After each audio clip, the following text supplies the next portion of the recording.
cordial saludo para todos. Mi nombre es Diego Antonio Atencio Montoya, el cual estoy en las IPAs Backyardigans, en donde se encuentra Joseph Saiz, Luisa Henao y José Herrera.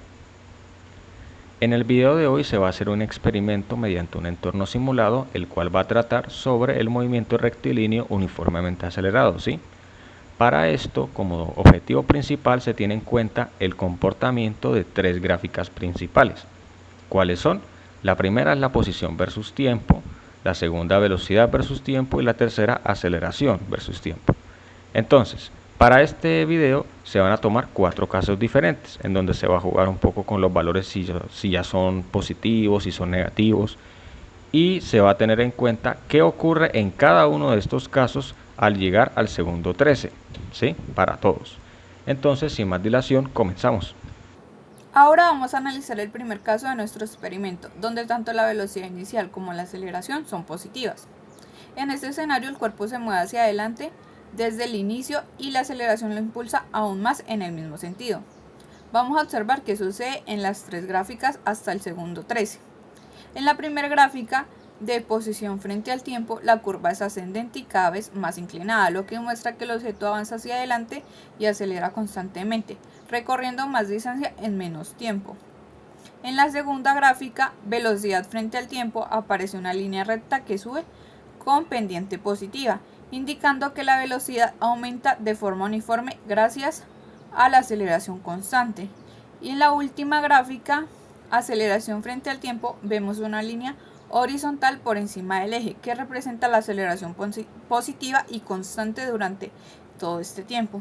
En resumen, el objeto se mueve hacia adelante y cada vez lo hace con más rapidez. Muy bien, ahora pasamos al segundo caso, que es la velocidad inicial, que es positiva, y la aceleración negativa. Entonces, en la gráfica de posición, ¿qué pasa?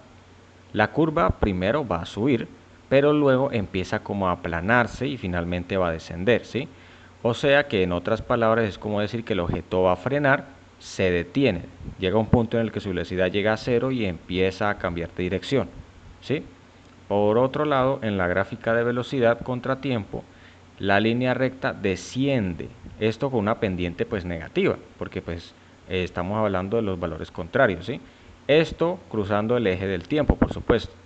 En ese punto ya la velocidad es cero, el cuerpo se detiene, o sea, frena, y luego la velocidad se hace negativa indicando que está regresando, es decir, que está yendo en sentido contrario. Y ya por último, en la gráfica de aceleración, la línea horizontal está por debajo del eje, mostrando que hay una aceleración constante pero negativa, ¿sí? Entonces, esta aceleración, lo que está pasando con esta aceleración es que se opone al movimiento inicial y termina invirtiendo pues, la dirección. En este caso, la velocidad inicial y la aceleración del auto son negativas. La velocidad inicial es de menos 5 metros sobre segundo y la aceleración es de menos 2 metros sobre segundo al cuadrado. Y pues al este ser un movimiento rectilíneo uniformemente acelerado, el signo de la velocidad y la aceleración indica el sentido hacia el cual se va a desplazar y acelerar el auto. En este caso, como ambos valores son negativos, el auto se va a desplazar hacia atrás, como podemos ver en el simulador. Ahora, si detenemos el auto aproximadamente a los 13 segundos, podemos ver la gráfica de posición versus tiempo, donde se forma una curva descendente, lo que significa que el auto se aleja hacia atrás y acelera en ese mismo sentido. Y la posición a los 13 segundos es en menos 234,35 metros aproximadamente.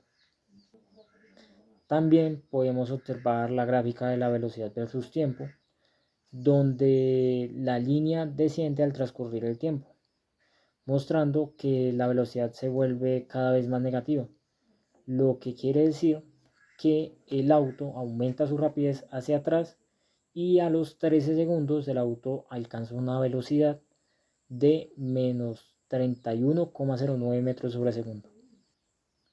Y ya por último podemos ver la gráfica de la aceleración versus tiempo, donde al este ser un movimiento rectilíneo uniformemente acelerado, el valor de la aceleración se mantiene constante, que es el menos 2 metros sobre segundo al cuadrado, y pues al ser negativo va a estar por debajo del eje X, como se muestra aquí en la gráfica, y el auto va a ser impulsado en el mismo sentido pues todo el tiempo. Para el último caso, evaluando en el segundo 13 si la velocidad inicial es negativa pero la aceleración es positiva, en la gráfica de posición la curva primero baja, o sea, el cuerpo retrocede, pero luego cambia de sentido y sube mostrando que el objeto se detiene y comienza a avanzar hacia adelante.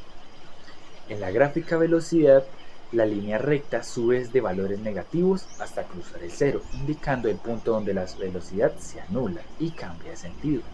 En la gráfica de aceleración, la línea horizontal está encima del eje, presentando una aceleración constante positiva que actúa en sentido contrario al movimiento inicial hasta invertirlo.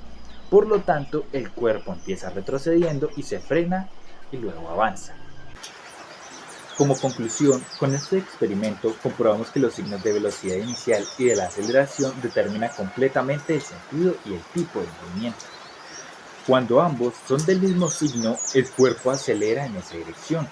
Cuando tiene signos contrarios, la aceleración frena el movimiento y puede invertirlo. Podemos observar que en la gráfica distancia-tiempo muestra curvas parabólicas. En la gráfica velocidad-tiempo es una recta. Y en la gráfica aceleración-tiempo es una línea horizontal constante. Este experimento nos permitió visualizar cómo la aceleración influye directamente en la velocidad y en la posición del cuerpo en el movimiento rectilíneo uniformemente acelerado. Muchas gracias por su atención. Que tengan